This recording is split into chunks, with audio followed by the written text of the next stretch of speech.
Yun nga mga guys, tanghali kakakain ko lang yan. Medyo maulan nga ngayon eh. Kaya ang gagawin ko, matutulog muna ako mga boss ha. Matutulog muna ako, papasok ako sa kwarto. Hindi ko na bubuksan ng aircon dahil maulan. Higa muna ako yung boss. So kasi matulog pagka kumain eh.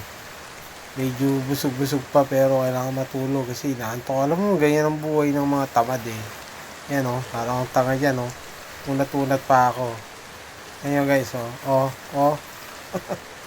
parang gago talaga umunat yan. Ganyan, tulog na ako yan. Pero parang di pa ako makatulog yan eh. Kaya kailangan ko muna talagang mag-isip ko anong gagawin ko bago makatulog yan mga boss.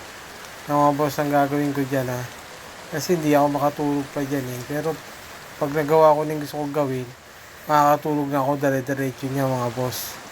Ayan nyo. Tiyaya muna ako dyan. Ayan. Inaisip na nga ako. Ayan nga.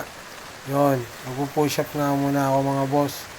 Kasi nakakatulog ako pag magpupush up ako eh. Ngayon ako mag-push up boss. Mga tamang angle ng push up. Yan talaga. Tapos yan. Tulog na ako niya mga boss. Ayan. Pag ganyan, gumanyan na ako yan, tulog na ako yan mga boss ha. Okay boss, tutulog na lang ako yan ha. Sige. Watch and learn na lang mga boss kung paano ako matulog ha. Alright, yeah. Mga boss, tulog na ako dyan ha. Panoorin nyo na ako para matulog. Sige.